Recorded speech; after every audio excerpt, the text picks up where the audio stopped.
All right. Yeah. So last week we talked about an accountability check, right? Which was, like you said, no fat, and eating one meal a day. Mm-hmm. How did you do? I got 4 out of. Oh, we'll do the 7. So that was what day 6 was that? days. I think it was. It 6 was. It was days. Monday. Monday was our last day. Yeah. I'm 4. I'm 4 out of. So one day when with Destiny going out with them, I drank a little bit, and then one day I ate 2 or 3 meals. Yeah, two good meals two and or a little three. snack. Yeah, Okay. with a little piece of cake. Okay. But the other days, after those days, I went 3-4 days straight. Yeah, Just of one just meal. one meal a day. No snacking. No snacking. No food. Nothing. Wow. Yeah, but I Badass. mean, I was making my one meal was badass. Yeah. Let me tell you, it was like it's part of the whole process. Like you cook, you build the quinoa, you get the potato, You build quinoa? I built it from scratch. Wow. In the garden. That doesn't sound healthy, but go ahead. Yeah, I just get the quinoa, chop up saute the onions, get that all ready, get the chicken in, cook it, season it, and then the sweet potato. Yeah. Making love to that, Just that making meal. love. So I know and it's really not hard because I said it's like I wake up late. I'm not working right now. I wake up late. So I'm up by 12. Then I'll piss around, and read and do stuff, drink my coffee. I don't think you should ever say you piss around anymore. Just a suggestion. Right. Piss around. Don't get pissy with me. Are you pissing around? Hey, what are you doing, Rom? I'm just pissing around. Getting... Okay, I'll talk to you later then. Because if I stay, I'm gonna get pissy with you. Yes. Yeah. And so it's kind of easy. Like I said, it's a lot easier than working and trying to do this. You know what I mean? Mm-hmm. Because by the time 2 or 3 hours goes by, it's already 4:30. Then start to doing the process, and then I eat before 6. So yeah. But I can't say how it's going to be. It's going to be way more of a challenge when I start working again. That's for sure. All right.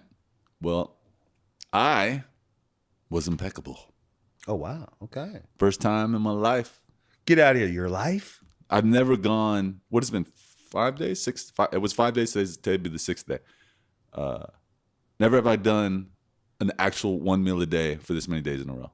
And it's a fucking game changer, dude. I know. It is especially no nut, no fap, and this. Holy shit. I want to talk about it because it really is like I'm never going back. I'm never going back. This is how I'm going to eat for the rest of my life because there's so many benefits. There's so much freedom in it. There's so much and I've been working. So I just eat at work like 1 or 2 o'clock. Oh, that's when you eat? Yeah. Oh, wow. 1 or 2 o'clock. Eat a big ass meal. A lot. It's definitely a big fucking meal. But I can handle it all. So here's what I told myself. Here's how I did it. I go, okay. Because we got to play, eating is emotional. Eating is dopamine, right? We're addicted. The hard thing about eating one meal a day is knowing that you're restricted to all that pleasure just once a day. That to me, that's like hard. And our mind's like, oh no, but I want to look forward to the meal later or whatever. So what I told myself was, okay, I can eat one meal a day. It doesn't even matter what I eat. It's not gonna be shit food. But I was like, I can I'm normally strict. I don't eat bread. I can eat a little bread. It's fine. I can have bad food combinations. I say start out like that. Yes. Yeah. And then and work. And that's how I was doing. So because I wanted to, and then also I was like, I can drink beer later. Okay. I was like, you know what? Just to calm my mind and the little and it's like, no, you can look forward to having a beer later. And then I was like, oh, a big smile came on my face. He's like, okay, I can do that. That's how I did it. So I was like, all right, I'll eat my one meal. Later I can drink a beer if I want. If I'm, wanting something. And dude, it's like, first of all, my sleep so much deeper. I can, when I wake up, I feel different. It's not that I feel great when I wake up, but I can feel that my body went deeper into cleansing. Like I can feel. It feels like I can feel the fast. I can feel my body is deeply relaxed. Like I come out of the sleep knowing that that was a deep sleep, way deeper than any other time really. It's just I can feel it. It's just like, oh shit. And then I get up and it's fine, and then I feel good. The other thing is, in those hours, those 4 or 5 hours before you eat, when you fasted for 18, 19, 20 hours, dude, it's like you're slightly high. I can just put my attention on my body and it feels good. It's just like, oh, you feel like you're winning. You know what I mean? Like there's a little secret going on that I know that nobody else knows, and I didn't eat. I fasted for 24 hours. My body is doing things. You know, you can like feel the autophagy when the body eats the thing. You can just feel that going on, and then you like, you know, I'm not really hungry either. You know, you get used to it really quick, and then your brain is sharper. You just feel more deadly and more aware and just like composed. And I don't know, man. I'm just like, holy shit, I love this. And then once I eat, and like I said, I eat an hour, 2 hours max, because sometimes shit happens and you can't you got to make sure you eat, you know, and get enough food in. So it's like a 2 hour window max. I like it just a 1 hour window, but I'll eat, and then just knowing that I have that beer later, so Yeah.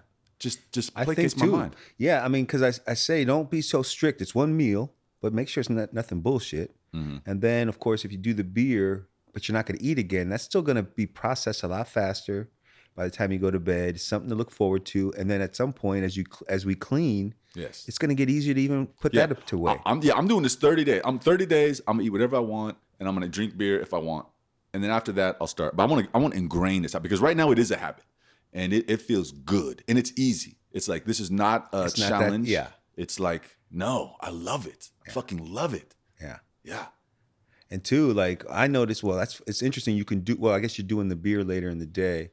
That's why I have to do my meal a little later, just because, like I tell you, the 9 o'clock hour, because I'm still digesting. I still feel like I'm burping up the food and stuff. So I know there's food in there. And there's even times when I'll still, like when I was more undisciplined, I would still eat, even though I can still be burping up something that I ate 4 hours ago, 3 hours ago. You know what I mean? I'm like, why? That's bad. Yeah.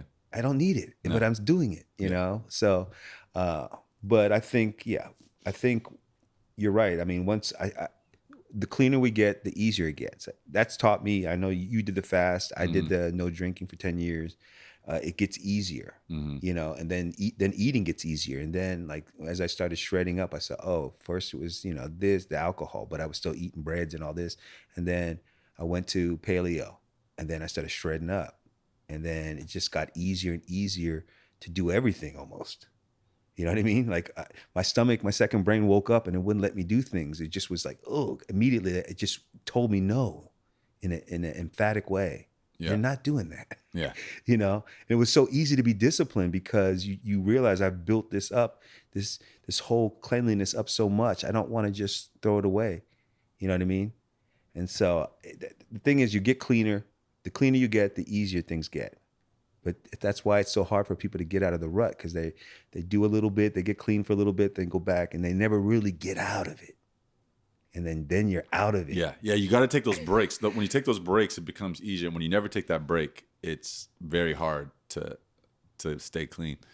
I love too. It's like almost a game every day, a little bit, you know, of not eating. Yeah. Another thing is, like, so when I play music, music is like, it's an art, and sometimes you're in the pocket, sometimes you're not. And I've noticed that when I'm eating one meal a day, it's definitely, I'm more in the pocket. Like I'm more in the zone more often. It's easier to get into the zone and stay in the zone and just be in the zone. Whereas before, I never know if I'm digesting food, I'm all out of whack. You know what I mean? I'm not like lubed up, and it's just hard to like get in the groove. And now it's just like, nah. If I'm on this tip, it's just easy. It just syncs up. Yeah.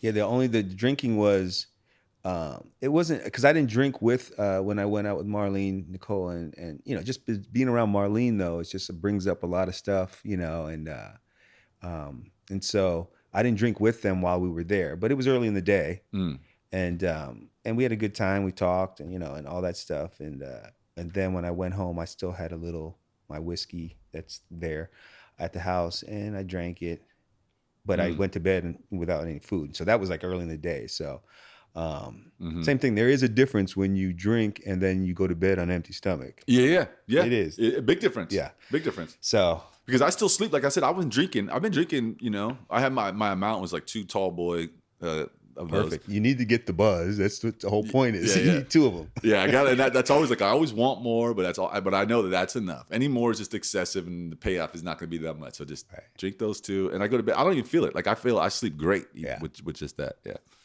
So I recommend anybody listening, if you have any health issues, dude, 1 meal a day.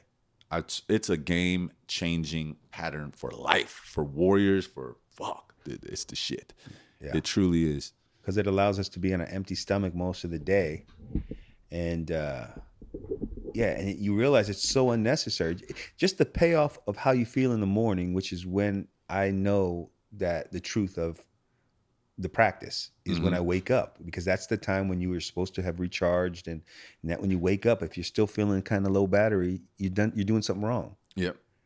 So, and it just shows you like, oh, I could drink a little bit as long as I ate my meal. It's digested by the time I'm even touching this beer. Yep. Right. And then the beer will process so much easier. Yeah. It doesn't have all this other stuff, and then boom, you go to bed, you still sleep good. So yeah. Also, the digestion is stronger. Like I can eat whatever I want, and there's no, like if I'm eating 2-3 meals, I can tell when I eat something funny, I'll be farting or I'll hear some grumbles or now none of that. Doesn't matter what I eat. My body's like, all right, give us whatever you want. We're gonna lock it all down. We got 23 hours to work on this with no interruptions. Yeah. And it can handle it all. And it's just like amazing. It's like I don't know. It just feels like a cheat code.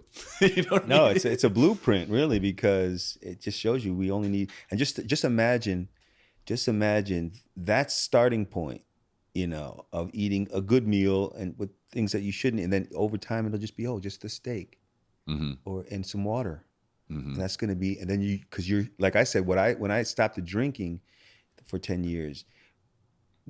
I got addicted to how good I felt more than the cheap little moments of an alcohol or sweets, right? It's like, oh, this energy that doesn't crash, it stays with me. And it's like, and I can be excited about so many mundane things. I can look at the world like a whole, I have the energy to turn everything creative. Yes. Almost. That's being able to be excited about mundane things is a side effect of being healthy.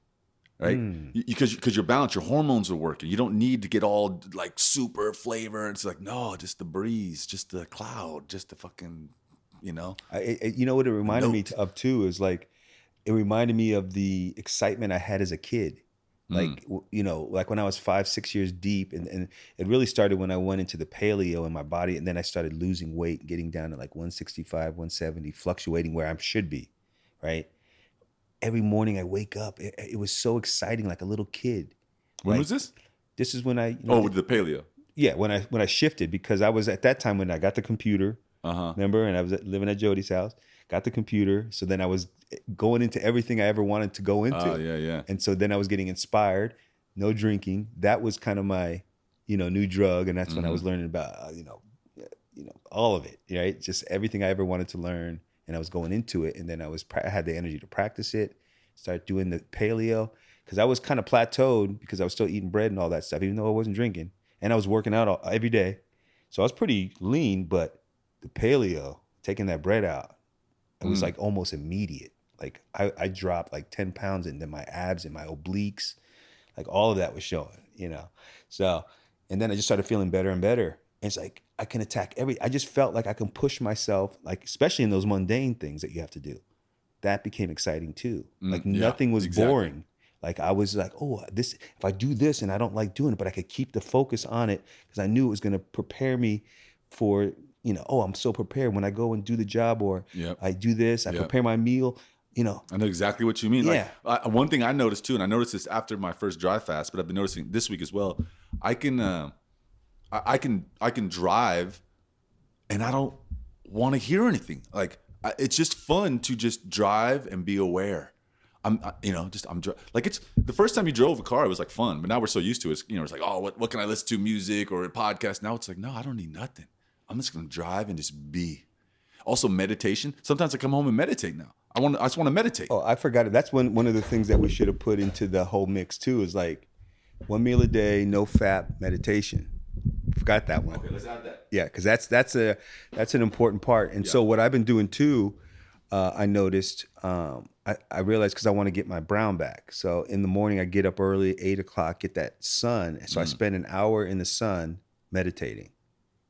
just shit. sitting in front, and so I'm getting layers of like the brown back, because I'm getting too white, and it's just like it feels great, and it's so much joy, like waking up feeling great, just sitting in the breeze, 70, 65 degrees, take your shirt off, you're in the sun, getting Yeah. that morning. It's not so harsh sun, but it's sun, and it's giving me, that little glow.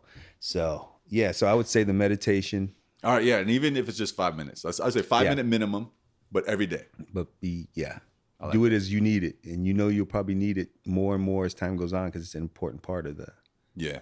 the process. Yeah. Yeah. Yeah. Well, that's what's up, man. Oh, I got another. Remember when we were talking about? It's an interesting story from dance. So, to all our listeners, to our new listeners, I'm a Latin dance enthusiast, bachata, salsa, zouk. And you can learn a lot from dancing, leading, following. But one thing you have to learn is how to not take it personal when you ask someone to dance and they say no.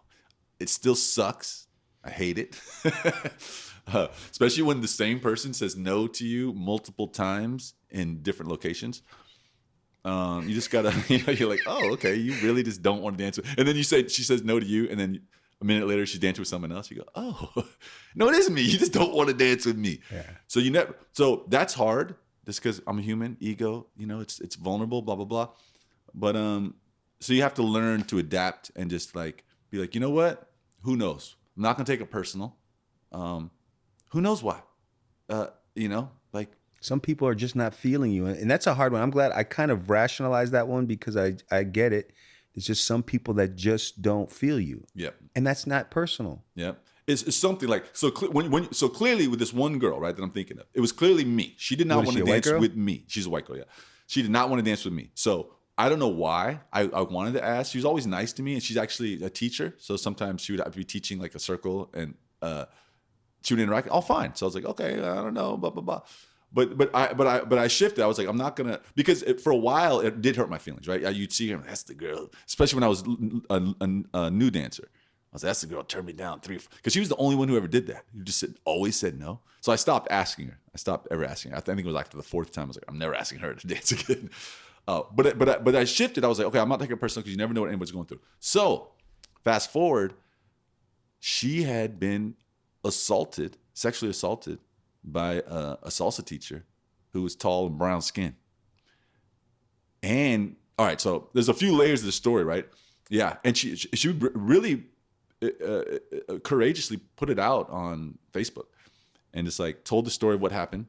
And then another girl said, yeah, it happened to me too. And then some other people were like, for the same guy, and some other people were like, yeah, he did that to my friend years ago. So she put it out on Facebook to protect the other women because this dude was like a predator. And what's interesting is I know him. He's not here. He's not. He's like Houston or Dallas or something. And I remember when I went to one of these congresses, they're called, or dance festival. I saw him, and he had thug energy. He was a teacher, but he was a thug. You know what I'm talking about when I say that, right? Like they have that swagger. That they just have a different energy, and it's like menacing. They got like a menacing energy. And he stuck out. And I just remember seeing him like, whoa, you're a teacher? I was like, oh, okay. And then I remember seeing him on the dance floor, and I was like, damn, that dude is intense. I just remember I never talked to him. I think I started to take one of his classes, but I didn't really like it. And so I took a different one. But anyway, so it was just interesting that I happened to know him. And then she put it out, and that was the girl who had turned me down. Flash forward to last night, I asked her to dance. She said yes. Yeah. So I also commented on, she put that post up about that, and I said, wow, So maybe that was the reason that you posted. She saw it. Yeah, I mean, she definitely liked that I said that, and so she liked it. Yeah, So, and I think I actually probably could have danced with her a while ago because it's clear like I'm one of the better dancers, and I'd seen her looking at me. And I meant to ask her to dance, but I ain't gonna lie, it's still hard. Like if I'd asked her to dance and she said no, it would have been like I would have played it off and like fine, but like it would have been I had to work on that. You know what I mean? Like damn, you turned me down again. Okay, I'm not gonna take it personal. I would have had to work on it, but and then too, like it goes with I'll go back to what we left with last time, but it kind of goes in the same vein of somebody has a bad experience with somebody who has the same features. Mm-hmm. Now, I get it why they feel that way, but it's still somewhat of an immaturity. It's like me saying, okay, I had a bad experience with one white girl, now fuck all white girls. You know what I mean? Like, or Yeah. I would know it's still immaturity, but I have a reason for it, and it might be I illogical. wouldn't call it immaturity because I would say maybe, I mean, there's different ways to look at it, but I would say you're still processing that trauma. Like if you're traumatized, it's going to take a while to process it. And everybody, everybody's going to process it differently. I think it would take self-reflection to kind of see through that, because if they start disliking or becoming racist, that's immaturity. But if they're just like, I just need to process this, and every time I'm with the person who looks like it, it brings up these feelings, so I'm not ready. Okay, so the distinction is if they're processing it and then they finally go to the other side, they're just still in trauma mode. So they're just like, I don't know why, I just don't want to do that right now because he looks like that guy. I get it. Because I get it too. So then at some point, if they see through it and be like, maturity would be like, let me make sure that I'm not just, saying all tall brown guys are bad, right? So that would be the immaturity if you stay there and then let that affect you, right? So, because it has to, those things have to be said. There's got to be reasons, and people have to know what maturity is and what just time to process a trauma and find out what it was, because you're still going through it and it still makes you unreasonable. All of it. She even said like he was choking her, and she said like anytime someone touches her neck, it freaks her out still to this day. And the other girl said it too. And there's some truth to it, because like with the finger, when that happened, I was so nervous driving. Like I said, oh, anything can happen. Somebody could just cross, I'll be disfigured, or it was just like everything was more heightened. Yeah. And it eventually went away, and it never to return. Yeah, you processed the trauma. But I had to admit, like it was because it was such an unexpected thing to see a piece of your finger drop on the floor, and it's like what and it was so unexpected. Like Just I would have never thought like. That was going to happen. I mean, a possibility from that. Yeah. It's not like you were working with knives or some shit. And I would imagine when a woman has to deal with that, because it's always going to be unexpected. You ran into a dude, like there's going to be dudes that try and they might be a little, come on and try to, and you say no a few times and then they back off. But there's a guy that's not going to do that. You know what this dude is? And I think, right, from reading the stories and hearing how it went down, he's obviously been doing it for years. So how's he getting away with it? What he does, so the two girls who wrote on Facebook, they both said we were flirting. But they said, yeah. Remember, that's what I said. That's the in between. Yes. That's what women don't want to say, because they think it's going to make their story. It's going to be you started it, or you did that. But that's how it starts. I think what happens is women are flirtatious, doing what women do, and then they just don't know they're running up into that guy. Yeah, he's a sociopath or something. Right. Because he probably, they could have made out. They could have, they were down, but instead he turned it into like this physical rape, assault. He didn't rape them both, but he did one. But like choking them just like out of the blue, like really hard and shit. Like, so he's clearly twisting the head, but he also knows that's that gray area. So you know what I mean? Oh, so that's disgusting. The fact that he even knows that.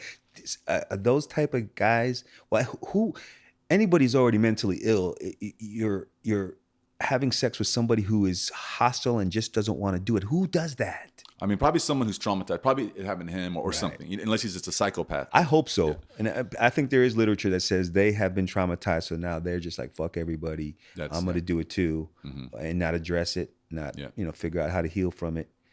This is how the world works. Well, fuck it. Like somebody raped me in jail or did this or whatever. Because there's something. It has to be something. Like just imagine if we went to jail and like you got these big dudes and they're like knock us out or hit us or beat us up and train us. Like you couldn't be the same. No, I mean you have to be, I would just if I think of that, I would just become a killer. Like basically if that happens, the old me is dead. Now I'm a killer and I'm gonna kill you. Yeah. Who did that? Yeah. One way or the other. Yes. It's going down, and that would give me my I feel like that would give me my poise back. Yeah, because I would make. I mean that's that. Yeah. My life would be devoted to revenge. Because I'm a fair guy, but I believe I'm also harsh to those type of people. Like I think a lot of my attitude toward men and women, because I really want to protect the good in people, and the people that are already good, that's my tribe. Like they're good humans, But I know they're surrounded by all these degrees of foolishness, carelessness, people like that, and I have a little harshness toward that. I want to get better at the ones that aren't that bad. They might be careless and silly and this and that, not to like lash out too hard on them, even though I like doing it. But I'm always, the minute I feel the energy of a good human being, none of that ever comes out of me. I'm just like a gentle person who loves to be around that person, man or woman, because I know what it takes to get there and all that. But all these other careless fools and being disrespectful and, I do have a little bit of a love for putting people in their place, when you're being silly, because I feel like we can all walk away from it. And I think some personalities like yours would be more kind toward that, like more. But some part of me feels it's got to be people that put people in check, Yeah. And maybe it's a little too much, but, at least they'll remember it, and there was a reason for it, because I feel like I'm a fair person.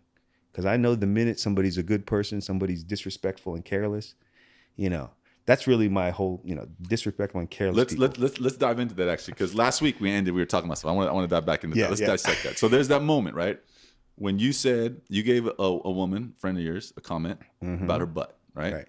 And then she replied, "Gross," or what'd she say? She said, "That's disgusting." That's disgusting. Okay, and then you now, said, mind you, we've been hanging out and I let her know my feelings early, but I had a little action, so I wasn't really trying to stress test this too much. It was just kind of natural. She's close. She lives by. She's hot. We go back. So, like, I didn't feel the need to kind of really press it. I pressed it a little early.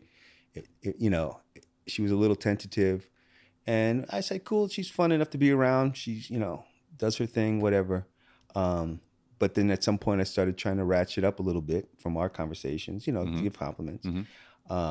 And so my take on that, the more I thought about it, and I'm going to say this is what my thoughts are on it.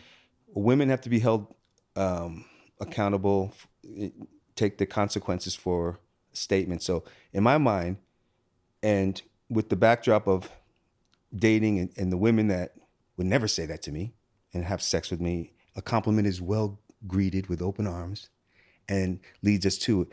So I don't know why somebody would say that if they're interested. There's only got to be a few reasons. They still have some trauma. Either they really don't like me that way, or what would be the third? Just a test. Just a test. Okay, yeah.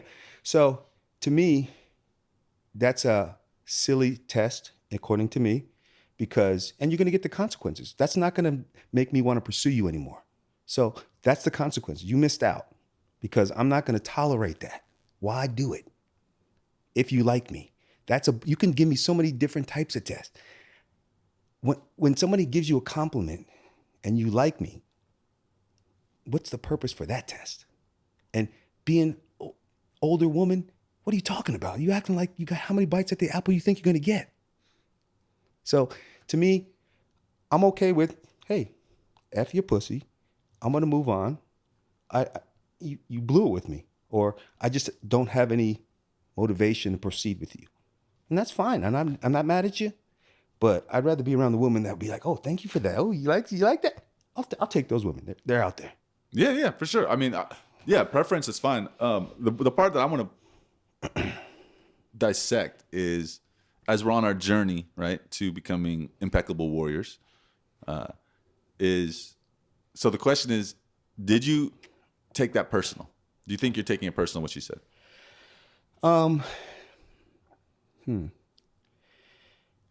That's a good question, because I just look at it as unnecessary. And to what that does to me is tells me somewhere where your state of mind is at. So probably if you're going to make that statement and you actually do like me, there's something else going on that's going to push me away from it. Like, why? So I had to go into it. Like, why am I irritated? Okay, so that's not being, so that right, that is just being analytical, which is great. That's just understanding. It's like, okay, like, why do that? But if you're feeling angry, then it means you take it personal, right? Because you can be like, oh, so we don't know why she did it. And then one thing I want to dissect too is because you keep using that phrase, unnecessary.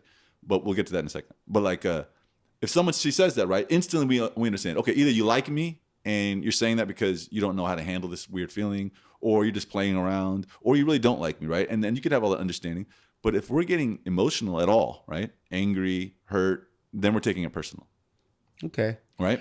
Well, I would say there's also, I guess, okay. I would say I'm irritated by it because, like, I'm putting in work. Yeah. And so maybe it's just because I'm putting investment in. Well, you have expectations. It's because you have expectations Well- of something. If you had no expectations, right? If there were zero expectations and you throw out, hey, nice butt, and you get disgusting, that's Well, fine. like I said, But you expected some kind of either reciprocation. Right. or just a brutal like honesty. You expected that, Right. But that's your where you're slipping. That's we can't have fine. expectations, right? So no expectations. So that's the thing too with women, and when we're flirting and when we're seducing, it's got to be no strings attached. And we know there's a string attached if we get triggered at all. Right. If we're irritated, angry, sad, hurt, like me, when I'm asking someone to dance and I get my feelings hurt, I'm tripping, right? I know that, and I'm working on it, and I'm getting better because I have to ask so many. But that's the thing that I would say. If we're getting upset, we are taking it personal, and we know that we shouldn't take anything personal. I would say, yeah, I guess. But now that I figured out how to remedy that, because it's more so the investment of putting into somebody and then getting that. And when I use the word unnecessary, if you like somebody, that's a stupid thing to do. It's stupid to somebody gives you a compliment. A woman gives me a compliment, and I said, that's disgusting. Do I expect her to keep being around me? Like, I mean, I can clearly say that's a stupid thing to do. But if you didn't like me or you didn't like me enough, who knows what degree it is? Yeah, who knows? So stupid is a judgment, right?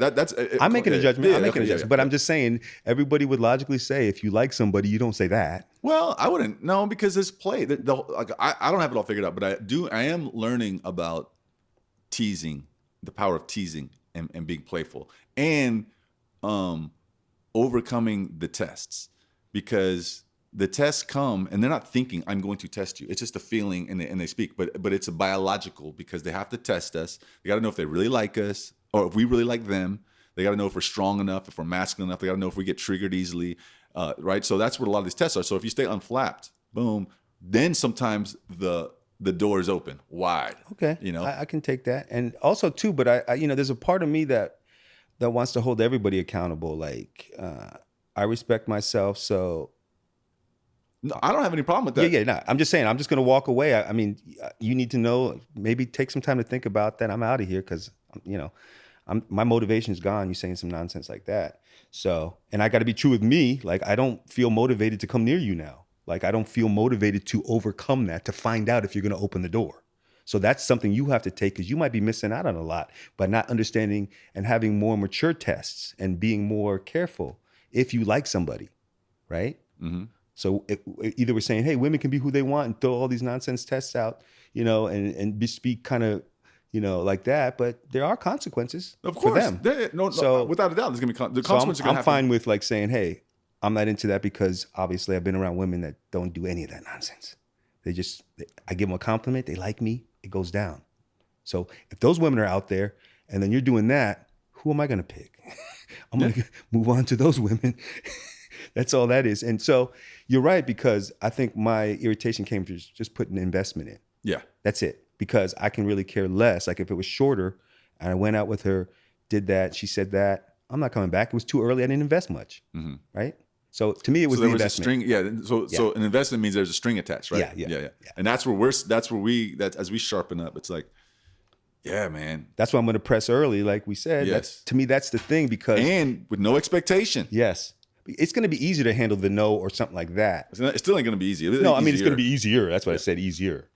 It's brutal, dude. No, it's all brutal but then it's, again, too, like women, I think women have to figure out, like, too, there's some maturity to have female game and getting the guys they want. I don't think that women, not all, because the ones that are badass, I know that I would see them quick. We would see each other pretty quickly. I mean, because I think they're still going to test you. There's no woman that's not going to throw out tests. No, they're going to test, but they're going to probably have more high level tests. Like, you don't just like do something like that. There's tests. Listen, they're all going to have their quirks, and you know what I mean. For like sure.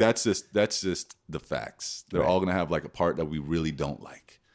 You know what I mean? That's we find really annoying. Like that's just gonna happen. Right. And with her, she's got her quirks, but she also got a good side. So it's just they all do. They all do. Yeah. I mean, because that's the whole point. But I'm saying, if and it seems like women are complaining more than men in general that they can't find men or this or that.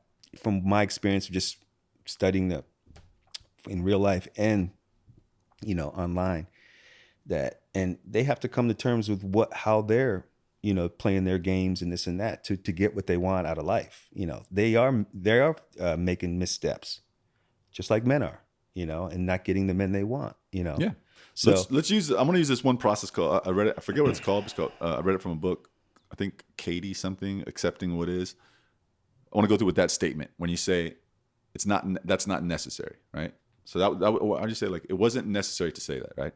So the 4 steps, because it's a really interesting process. So the first thing is that true? Is that a true statement? it's unnecessary if you actually like me, because that's not helping you get me. Okay. So that's why it's unnecessary, because it's moved me away now. So is it possible to know if that was true or not? That's the second question. No. I mean, how could I? I mean, Yeah, yeah. she's So it's coming not possible from, to she's know, coming right? from her Okay. place. So right? then, who would you be without that thought? If you just took out that thought, it's not necessary. Like, who would you be, or how would it feel? I would just probably, if I didn't have to, then I wouldn't worry. I'd be like, the minute I don't like something, I'm just going to get up and leave. Boom. All right, and then here's the fourth. This is the interesting process, right? It's simple, but and then the fourth process is say the opposite, just as an exercise for your brain.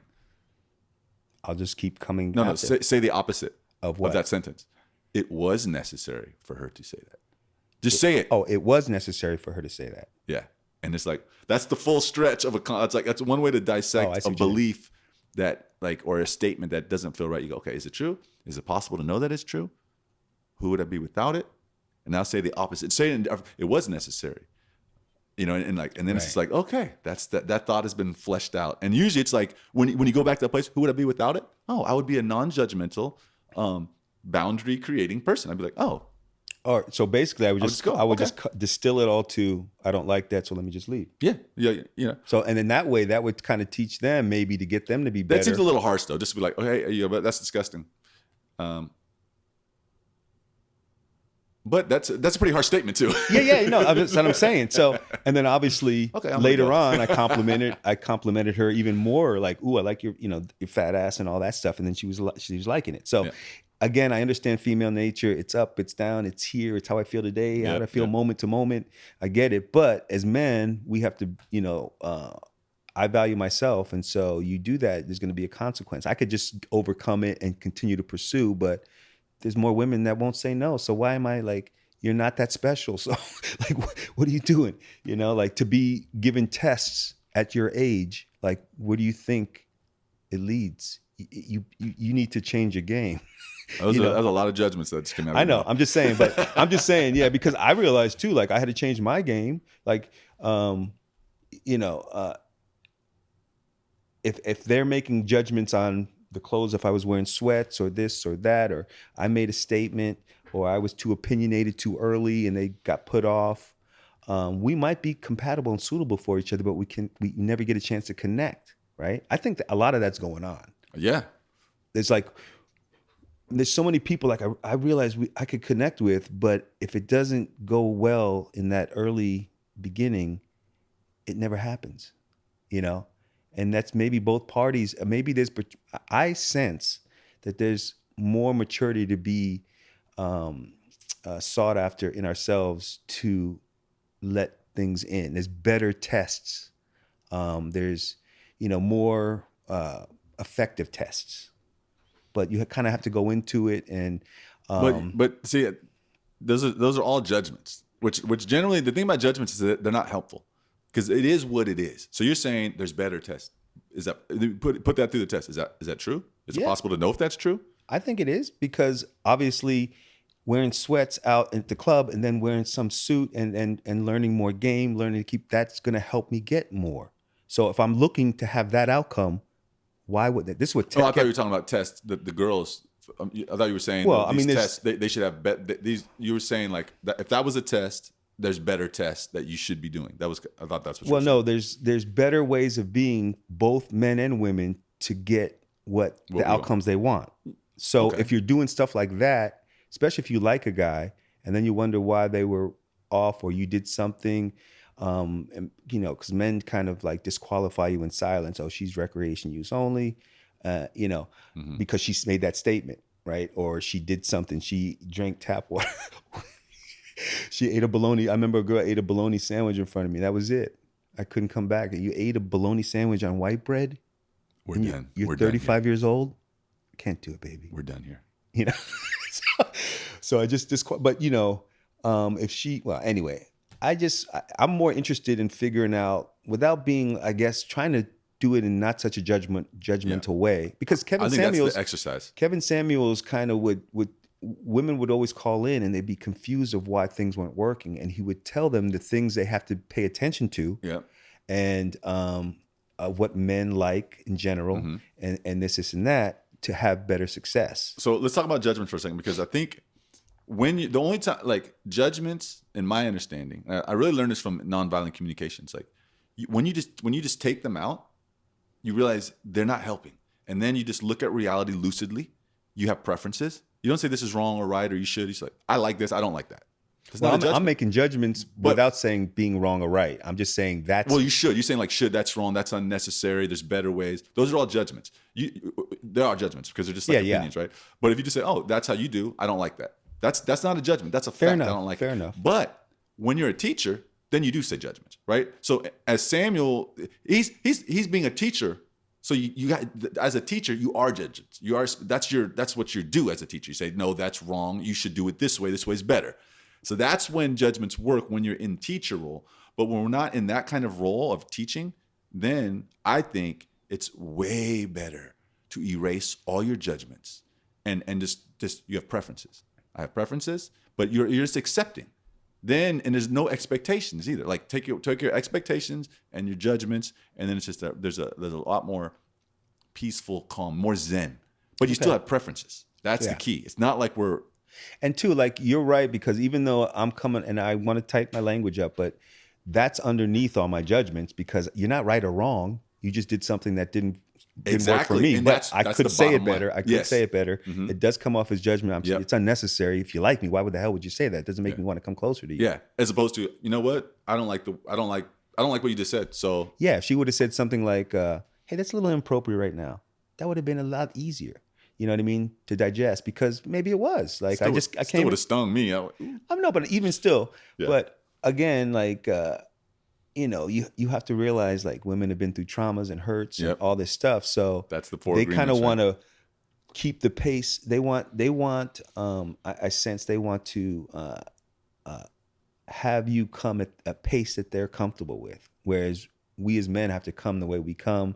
And then if we don't, I think I'm looking at it, I come the way I come. You can kind of temper me a little bit and say, hey, ooh, ooh, ooh, and I'll make adjustments. But at the same time, my fundamental motivation is to get this, and I want to find out if it's going to happen fairly quick before I invest in it, and then... But now the problem was you'd already invested. Yeah, I mean, a little too much. I was just like, the circumstances were perfect. We're 10 minutes away. We're close to the same age. We have some history. Like, what, So, but I know I made my mistakes. Like I said, I wasn't too thirsty because I was getting a little something. But once, I was like, I got to test this. I got to test this. I mean, where is it going? It's just going to stay right here? Why would you want to keep it right here? But then I have to realize, who knows what. Who knows why? I know she has a lot of trauma. I know that. We know that. That's a fact. So that's where, again, too, that's why I was able to back off of it all, and do the grenade, because I realized I could crack it eventually, but what would I really be getting? It'd be another level of just headache. And so we're going out tonight. It's my birthday.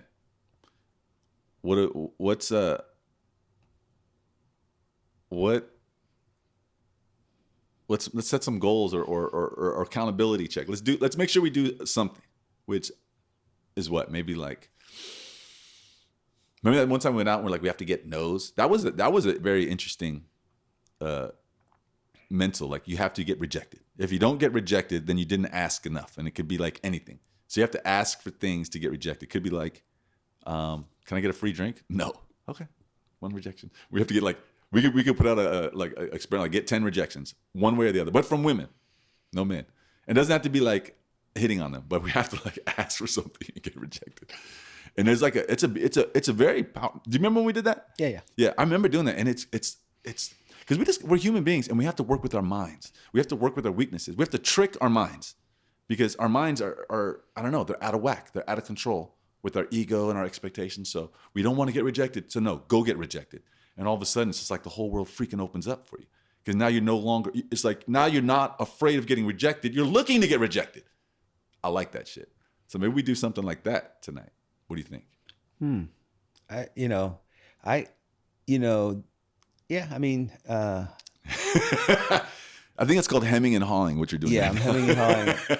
I do want to, because like when I look at it, like I haven't had a hell yeah in a while, like something that motivates me enough. So like almost like the more I see, the more I realize, like you said, every woman has their thing, especially if the older they get, and you wonder what am I really gonna get, like, and so like I kind of I want to be able to approach something that I'm genuinely kind of interested in, just the looks and the vibe, and approach it. Like I don't want to necessarily approach women that I don't feel a hell yeah for, but maybe that those are the things we got to do. But I do want to do. I want to be aware of. Taking a chance tonight somehow. That's what I'm saying. Because the thing, okay, look, chances are we're not going to meet the hell a woman a hell yeah tonight. We'll see some hell yes, but we're not going to meet the woman of life. But it's a possibility. Mm-hmm. But in the bigger, so it's more about the practice of going out, having fun, taking risks, flirting. Just that art, that play form. That's an art form, really. You know what I mean? Just how to communicate in a playful way. Like I'm learning so much from dance. And there's something beautiful about being sensual without sexual. So that's what flirting you want it to be, right? Like sending a girl like, hey, I want to have sex with you is not flirting. But flirting is like, hey, if all the circumstances line up perfectly, there's a small chance that I may want to see if you're a good kisser. You know what I mean? It's like, right. Like I may or I may not. I don't know. Am I playing? I'm not sure. Right? As opposed to, hey, I want to have sex with you. Right? That's not flirting, but the other one. And that's playful. And it's like, it's like, and you can do it with an old lady. Woo, girl, in a couple of years, you can be perfect. You better, it's going to be hard to keep my hands off you in a couple of years. And then like, that's what I want to get better at it. Because when I see people who do that, I read it in books a lot. Like I'm reading this book, Shibumi. And there's these two characters. And there's one dude's always like, he's always over the top, and he's like he's like not attractive, but he's so gregarious. And there'll be like some super hot girl, and he'll be like, hey, out of the blue, he'll be like, hey, I just want to know, how are you dealing with your desire for me? Because your self-control is very impressive. Ooh, that's interesting. Yeah, he's totally playing. Yeah, no, he's already established that. Like yeah. If they're like, they wouldn't even be around him because he's already like that. But that playfulness, and he means it though too. Like if she was like, yeah, I'm saying, okay, let's go. Right. So there's truth underneath it, but it's so playful and it's so like funny and off the top. I want to embrace that more, because it shouldn't judge. I don't want it to be so scary to flirt or to approach any woman, man, like a man for like it's the same thing. For women, we're approaching them for sex generally, and for men, it's for money and opportunity, right? So like a high value male that can give us like a huge job or something, that's still also a little intimidating. So I want to just be like unintimidated, totally lucid, aware, and fearless in my interactions. And so I think when we go out tonight, we need to push ourselves, because it's easy to not push ourselves. Right. It's easy. We can go out, go to a bunch of places, just talk to me and you all night. We have to force ourselves out of that comfort zone. To me, I want to. That's my birthday present. We're gonna force ourselves out of the comfort zone, and in a definable way. It's such a weird thing because, going out in Nevada City a lot. I mean, there was chunks of time going out, every night, and stuff like that. And some days would be cold, with women, and then some days, because when you see a woman, it's kind of easy. Like she'll look at you and you just know you can just come and just start a basic conversation, and it might not lead anywhere, but you could just get in there. And so I want to do that a lot, when I see a woman that, and it's amazing those cold days when like you're not getting any connection. And some part of me doesn't like to work. When I have those days, I just there's nobody like looking or receiving, being what's the word I'm looking for? There's a word, reciprocating, but there's another one I like too. I've been using, but I forget right now. Inviting. There it is. Inviting. Yes. I like, and so there's an inviting that I get, and it got easier to do it. Even if like she wasn't that attractive, I would still just go talk to her. Yeah. Because she gave me the look of invitation. You know what I mean? So, and then it was just kind of builds my confidence up, even though I wasn't sexually attracted to her. And then the one thing led to another, and she has a friend, and so maybe you just conversed all night and didn't get any numbers, but it still felt good. Yeah, You know what I mean? That's what we're. Yeah, Yeah. That's interact. We're human creatures, and it's just great to interact. It really is. And I think it's very powerful to know that you can go out and interact with people. Like, you know what I mean? You can go out and have conversations with new people, which is not easy to do. But that art, that's like it's a Yeah. powerful kind of liberating it is. knowledge. I can go to any city and go out and meet people and have friends and have conversations. It's not easy, and it's a little scary. Yeah. But I want to get better at that. So I say, what about tonight? What if we? Because if I think when we're going out, we have to define it in some way, or else it's gonna be very easy to just. I want to push. I want us to push ourselves a little bit, and then we can talk about it on the next podcast. Like, you know what I mean? The more we push, the more we get to like talk about what happened, but we have to like do something. So I'm thinking maybe we keep it like we just need to be rejected twice. I mean, like I said, it doesn't have to be. I'm not talking about rejected for sex or dance, but something. So then it'll just change our. I feel like it'll just change our like mode. What mode we're in. We'll be way more open to like, oh, I need to get rejected, so I need to look for things to ask for. And you know what I mean?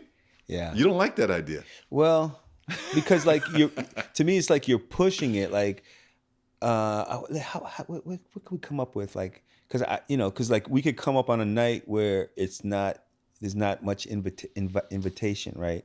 And so are we gonna push it? Because when you go out a lot, you find out, oh, there's nights that you're popping, you can do no wrong, and then there's other nights it's like crickets. Well, what's the most powerful way? As impeccable warriors, should we be able to deal with whatever reality gives us and have fun with it, or are we victims to circumstance and other people? I would say, because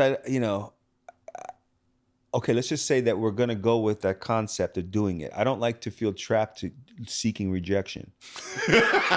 That's why we do it. I'll tell you, it's liberating, bro. Well, that's fine. It's like I'm not resisting it. Like, let it happen. I mean, but I'm more so I want to. Anytime I get some invitation, that's I'm just saying. Still, I got to approach, and she might not be somebody I'm attracted to, but I'll still approach and have a conversation. Yeah. I want to do that a lot. Well, yeah, if I get those moments, but to seek out rejection. Okay, I'm open to it. I'm not saying it's a closed deal, and I'll see how I feel out there. But I definitely want to. But remember, it's not like rejection for something. It doesn't have to be for something big. I know. It can be anything, and that's the freedom of it. Okay. Right? It could just be like at the bar. Will you buy me a drink? Ask, yeah. Will you buy me a drink? That exactly. Hey, will you buy me a drink? Oh, yes, shit like that. You see that? Yeah, right? yeah. How doesn't that? I feel like it's like I don't know. It's like a cheat code. Okay. Yeah. Well, I guess I definitely gonna like it when we. It makes more sense when you go into the salsa world and you get rejected. No, so that's different because that's easy. That's different. That's not the game. You're gonna get rejected in the salsa world. That's like or else what are you doing? You're standing alone. Like, are you not asking anybody? You're just waiting? No, that doesn't work. In the real world though, this is where it works. This will cross over into business though too. I think when we fear of rejection is big, right? It limits almost all of us from asking for what we want when we want it. And knowing, so like we can just go around asking for a drink. That could be it. All we gotta do is just even we can just start. Well, I think 2 is good. We need to get. I think if we can both get rejected twice, and it could just be like, yeah, okay. You're right too, because I remember I saw it a couple times with friends of mine, especially in the early days. I remember this one guy. He liked this one girl, and she was just totally not down with him, right? Mm-hmm. But he stayed after it. And then I hadn't seen him for a while, and then they were boyfriend and girlfriend when I saw them the next time. Yeah. But I would have never believed it could have happened. Yeah. But I knew he was such a persistent dude, Mm-hmm. and I noticed that there are those people who are persistent and they can handle that rejection. Mm-hmm. Because I'm trying to figure out like my stance on rejection. Of course, nobody likes it. No. But it's not like it's devastating to me. It's more irritating.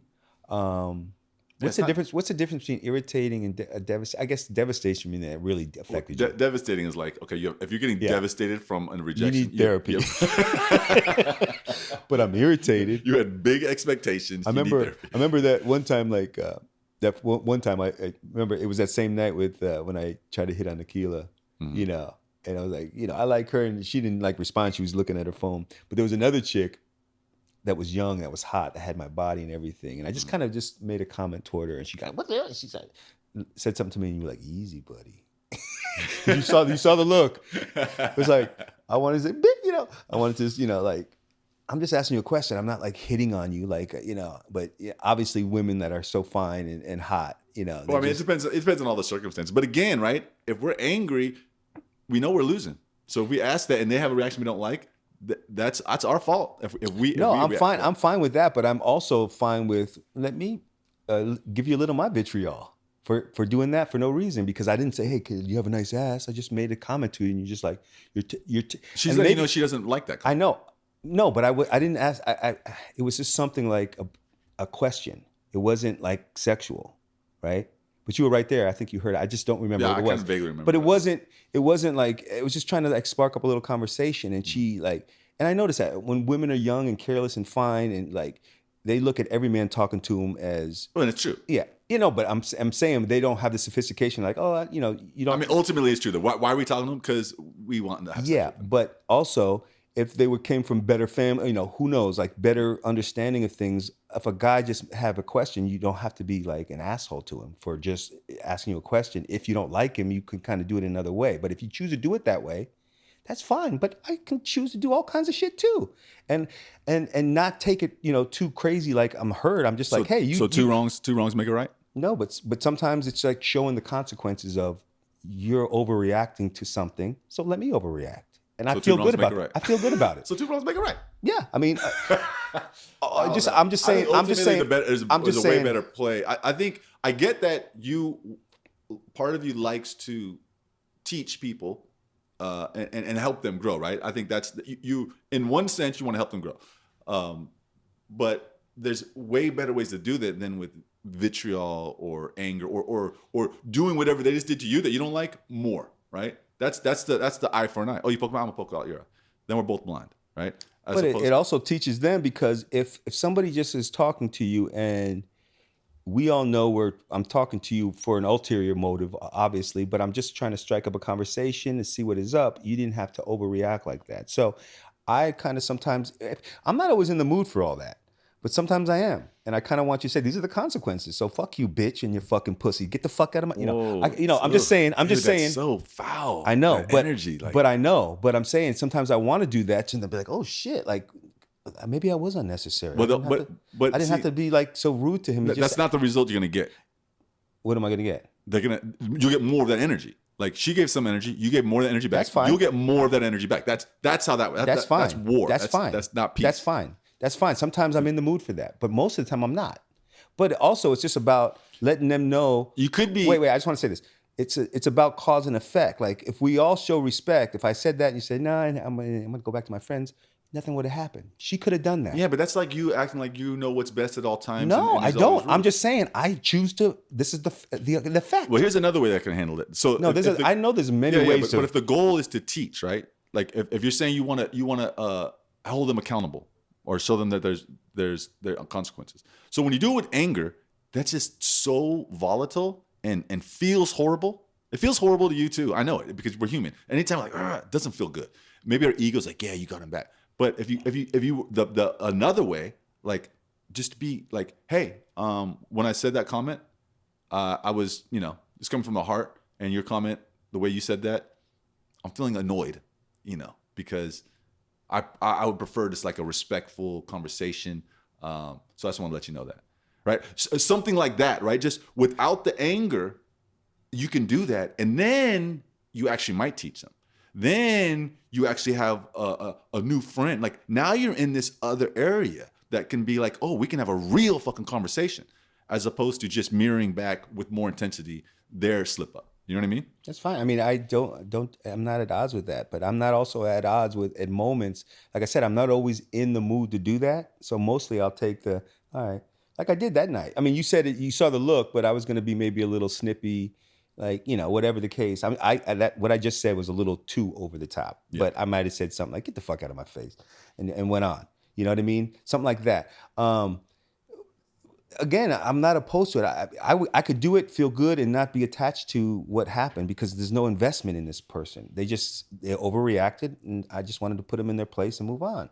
But also, you know, sometimes I just let it go too. So I don't differentiate. You know, that's what I think the teaching is sometimes they got to realize, oh, I did overreact. All he did was ask me like, did you have a nice time in the club?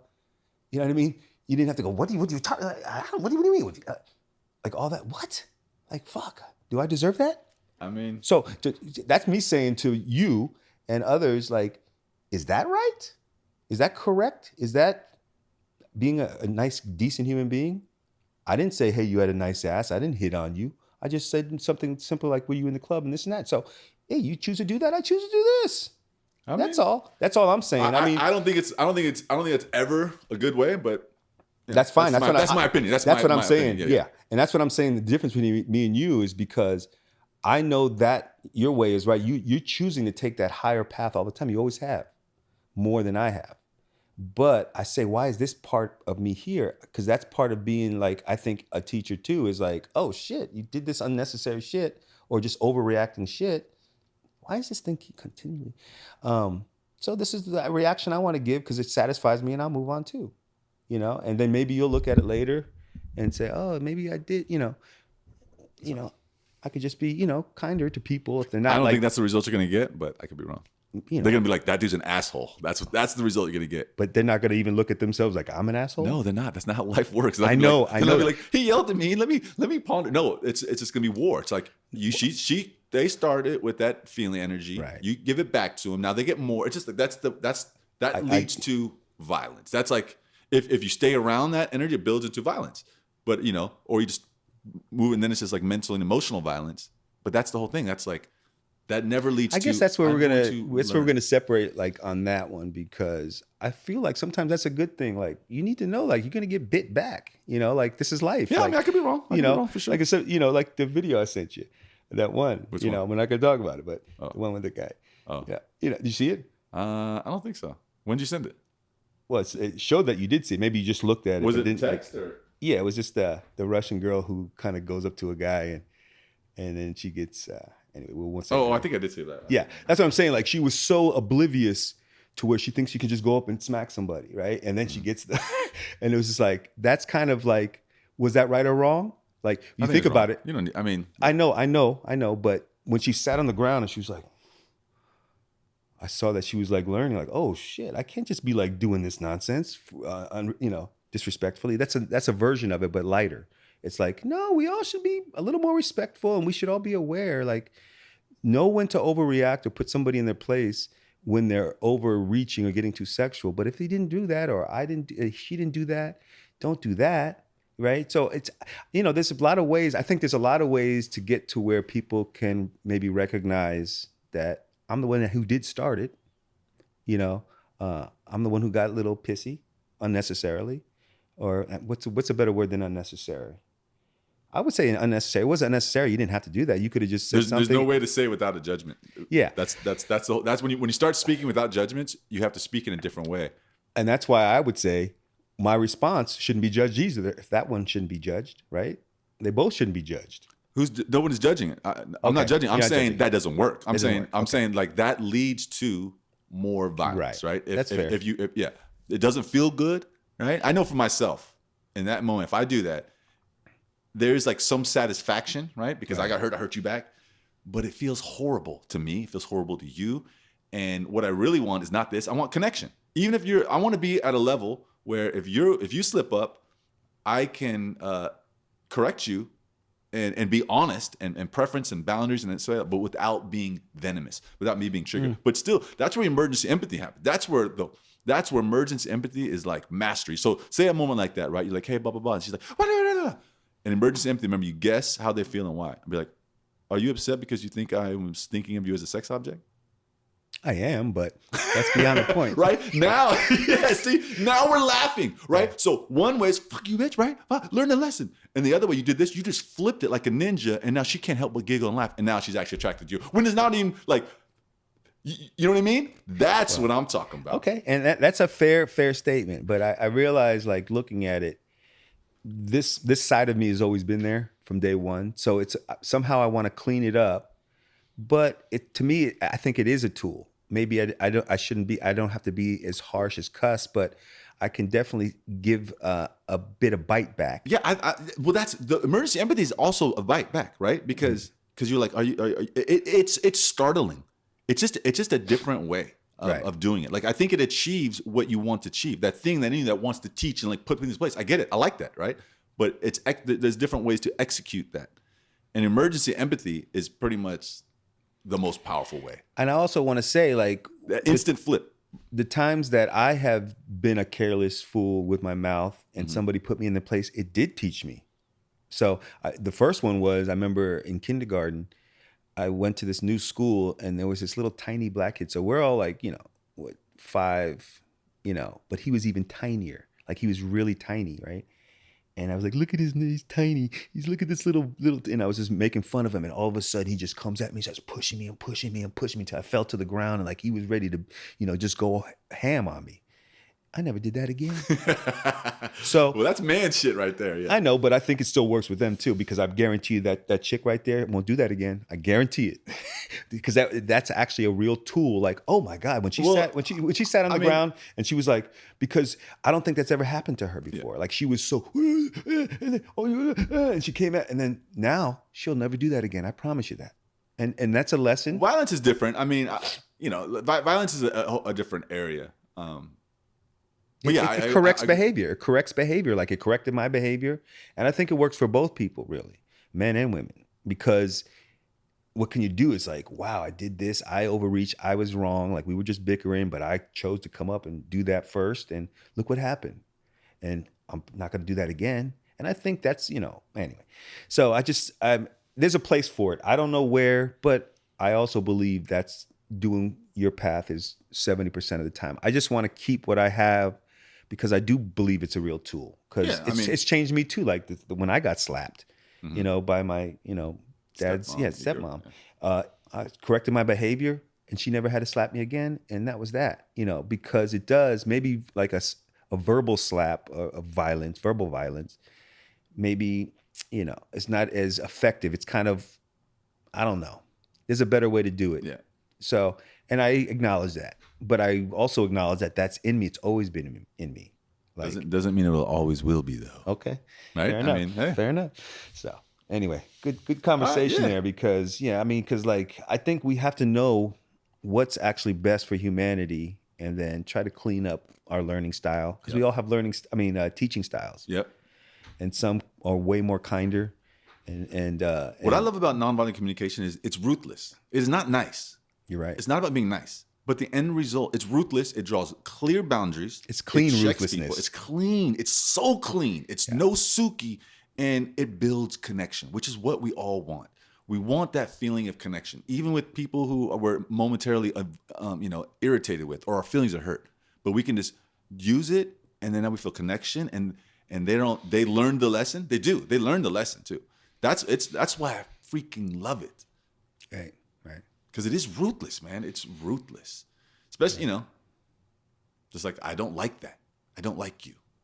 That's fine. Like, that's nonviolent. I don't like you. That's a fact. It's not a judgment. Right. I don't like you. I'm not saying you're a bad person. I just don't like you. I don't like being around you. I don't like the sound of your voice. Like, those are all, like, if they're true, they're true. And you could just say that. Like, so I'm going to, I guess if we're going to look at, so it's basically going to probably put them in check, maybe self-reflect, but then you're going to leave without the residue of anger. Yes, exactly. Right. Yeah. But I get some kind of satisfaction only with the people that deserve it. Because in the past I've done it too prematurely and I felt horrible. Yeah.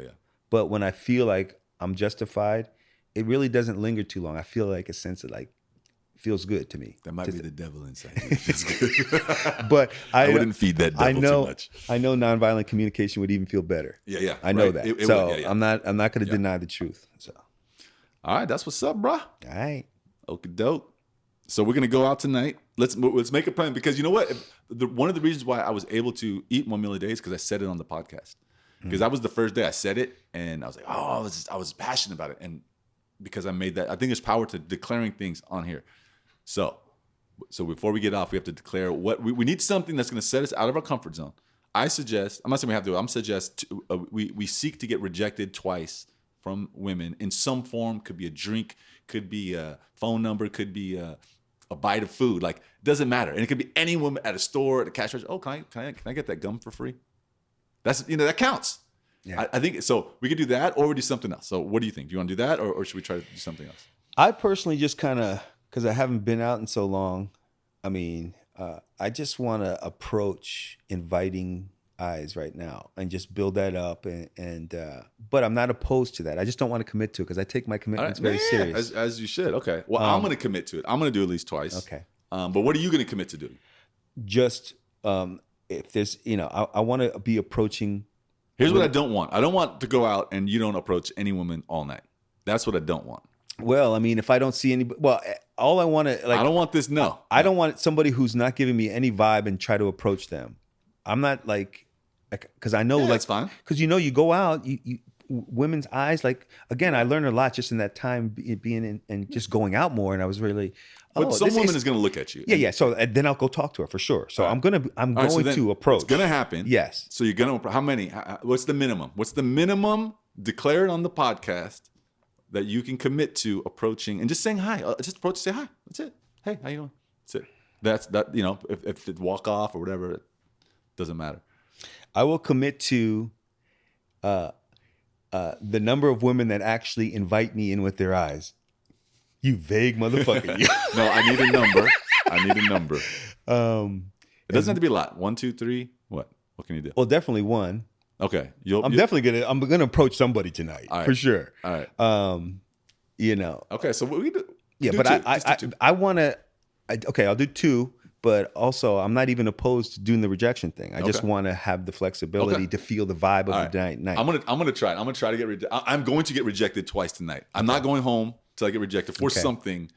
All right. I'm not trying to go out and not approach anybody. Yeah.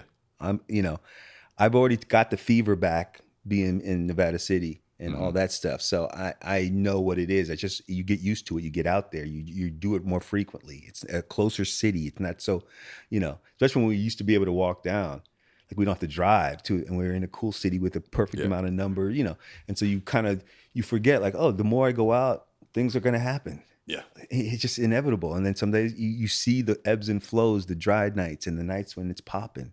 And then he's like, oh, all it is a number game. Just continue to go out. Yes. Things happen. Have fun. Go out, have fun. Nothing's personal. No strings attached. And approach everybody. And no expectations. I'm going to approach anybody who seems cool. I don't necessarily have to be attracted to them. Yeah. I'm just trying to conversate and meet people and be social. Yeah. Yeah. There we go. So, all right. I'm with that. We'll let y'all know what happens on the next episode of Stretch and Tempo. Peace.